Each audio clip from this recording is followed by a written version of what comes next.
You're listening to the Options Insider Radio Network. For more quality options programs, visit www.theoptionsinsider.com or search for Options Insider Radio Network in your podcast provider of choice. Listeners can also access all of our programming through our mobile app, available in iTunes and on Google Play. Don't forget to follow along with your favorite programs and submit your own questions for the hosts at twitter.com/options, facebook.com/theoptionsinsider, or via questions at theoptionsinsider.com. Welcome to the Options Playbook, the program where we break down cutting-edge option strategies and explain how you can incorporate them into your own portfolio. Whether you're looking to grow your capital with some offensive maneuvers or protect your investments with defensive plays, you can find them all in the Options Playbook. The Options Playbook is brought to you by Ally Invest. Anything mentioned today is for educational purposes and is not a recommendation or advice. Options involve risk. Please refer to ally.com/invest/disclosures to review additional risks involved with trading options. Securities offered through Ally Invest Securities LLC, member FINRA and SIPC. Now, let's open the playbook and get started. Welcome to Options Playbook Radio. I'm your host, Brian Overby, Ally Invest Senior Options Analyst and author of the Options Playbook. Well, welcome to 2018. This is the first edition of the Options Playbook for the new year, and we're going to jump right into strategies. We had a lot of good year-end stuff to talk about going into the January 1st all-important date as far as taxes and some strategies that we can do in that realm.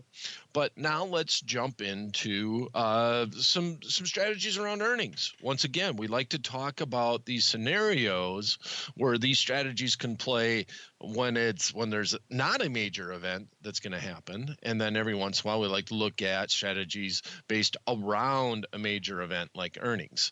And recently on the midday market call, which we do every Tuesday over here on the Ally Invest WebEx page, allyinvest.webex.com. Michael Kahn this week, who is a Barron's columnist and also a chartist, was looking at Freeport McMoran. FCX is the symbol. That's Frank Charlie X-ray, and was a little bearish on the market, mainly because the stock has skyrocketed, gone straight up. It's kind of overdone itself. And the stock at that point in time was around 1980. Today we see it at 1947. It is down 30 cents on the day. We are taping Options Playbook Radio on the 3rd. It's Wednesday. The market has just closed. Freeport McMoran is down 30 cents, and we're going to look at a long calendar spread with puts. This is based off of earnings. Now, Michael's chart was saying that the market was a little bit hot, overheated, so looking for a little bit of a pullback. Not that he was necessarily bearish on these commodities, on these stocks, but just a little bit overdone in the short term. So when we have a scenario where we have a $20 stock, so it's a lower price stock, but it has juice in it.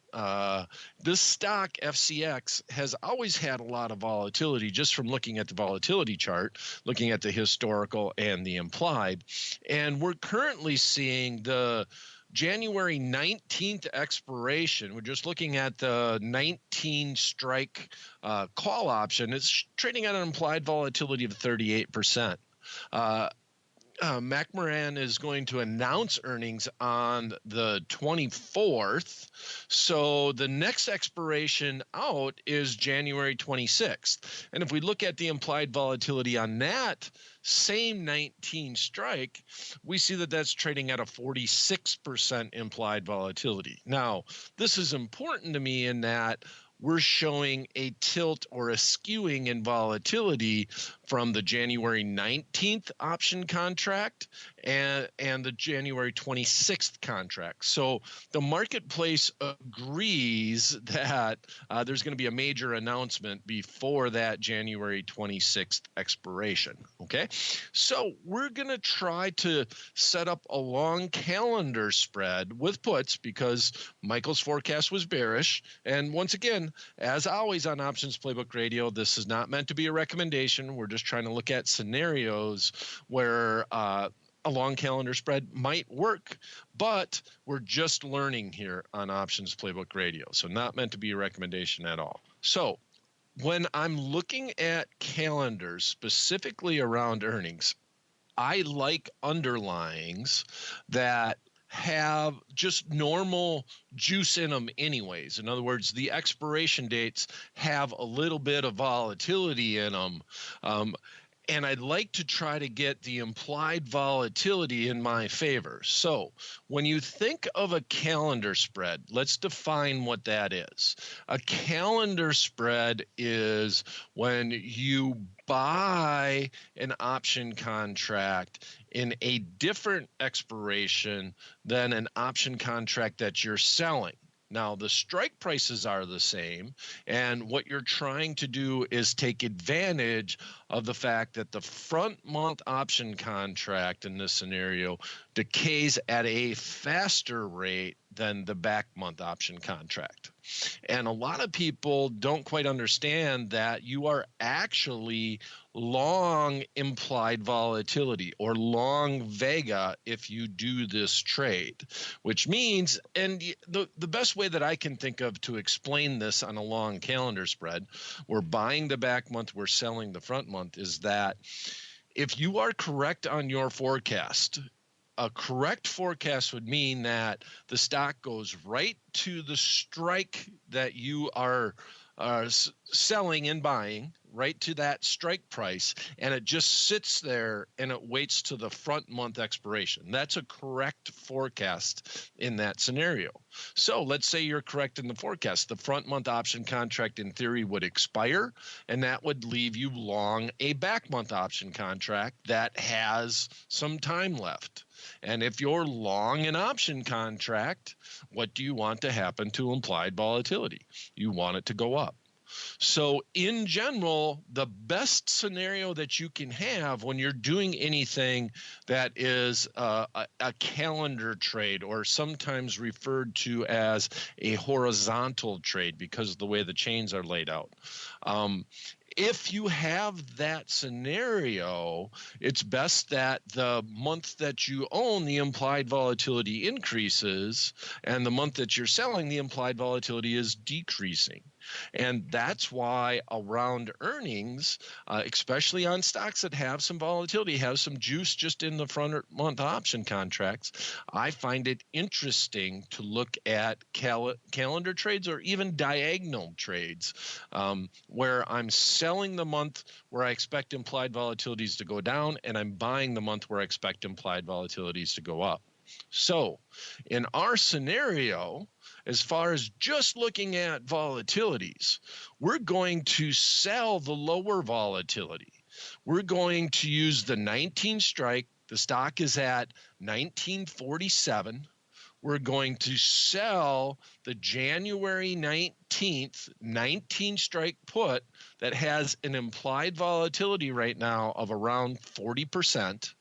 And we're going to buy the January 26th expiration, the longer term expiration, 19 strike put that is trading at an implied volatility of 46%. Now, we are hoping that the market basically stays the same or slowly drifts down to the 19 strike. And while that happens, we're hoping that the implied volatility of the expiration that does not contain the earnings starts to come in, and the implied volatility of the back month option contract starts to go out, right? In other words, we would like that to increase in value.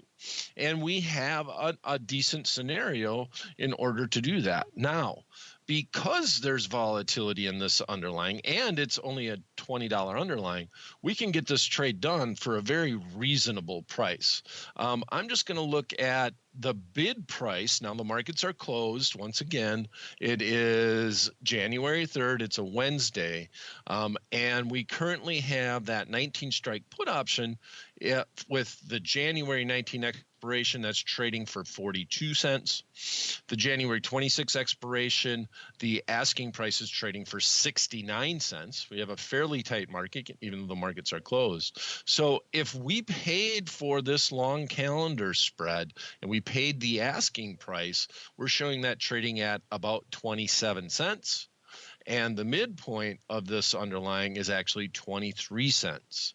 So let's say we paid the ask, we paid 27 cents. That's our risk then up until that first expiration date. So we're able to be in this position at a very low cost overall and low risk up until that first expiration date. Now, my ideal scenario here would be that the market just slowly drifted down to 19 over the next 16 days, and that allowed us to be in this 19 strike January 26 expiration going into earnings. And instead of paying 69 cents for it, we get in it at 27 cents. That would be a good scenario. Now, if you do a calendar spread and you get out before the first expiration, you're not looking to hit a home run, right?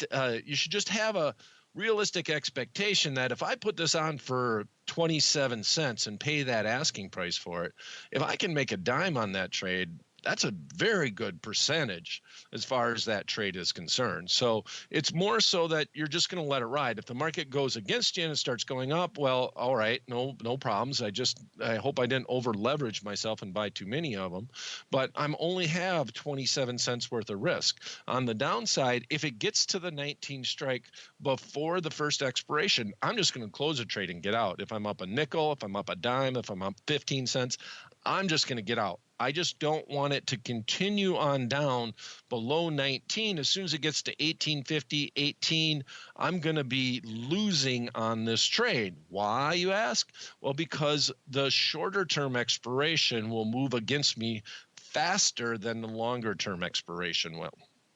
So that's my scenario. That's what I want to look for from this trade. So let's recap the trade and talk once again about what our goals are by doing this type of trade. Okay, so we are looking to sell the FCX January 19th expiration, 19 strike put, and at the same time buy the FCX January 26th expiration, 19 strike put. Our hope here is that the back month, which contains the earnings are going to be announced on the 24th, will continue to increase in implied volatility, making our longer option more valuable. And the front month will decrease in implied volatility, the one that we've sold, making it less valuable. We're hoping that we can make a dime on this trade before we even get to the earnings report. But if we do get to the earnings report and the stock is not below 19, we may just remain long the January 26th expiration going into earnings and getting in at a very fair price of 27 cents and hope that our forecast to be bearish on this underlying after earnings comes to fruition. All right. So that's going to be it for this episode of Options Playbook Radio. We jumped right into it with a fairly advanced strategy going into the new year. We'll come back and we'll look at earnings on this trade. We'll follow it. We'll follow it next week. We got a few days for this thing to live, and we'll see where it's at. And then we'll look at a new strategy next week.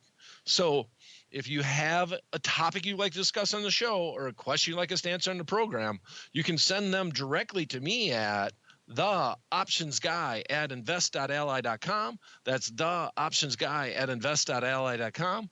Thanks for listening. We'll be back at the same time, same place next week. Until then, may all the options you bought finish into money and all the ones you sold finish out. The Options Playbook was brought to you by Trade King Group.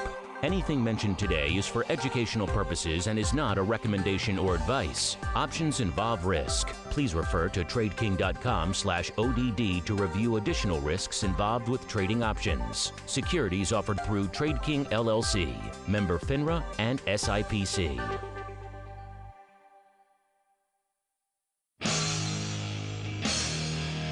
The preceding program was a production of the Options Insider Radio Network. For more quality options programs, visit www.theoptionsinsider.com or search for Options Insider Radio Network in your podcast provider of choice. Listeners can also access all of our programming through our mobile app, available in iTunes and on Google Play.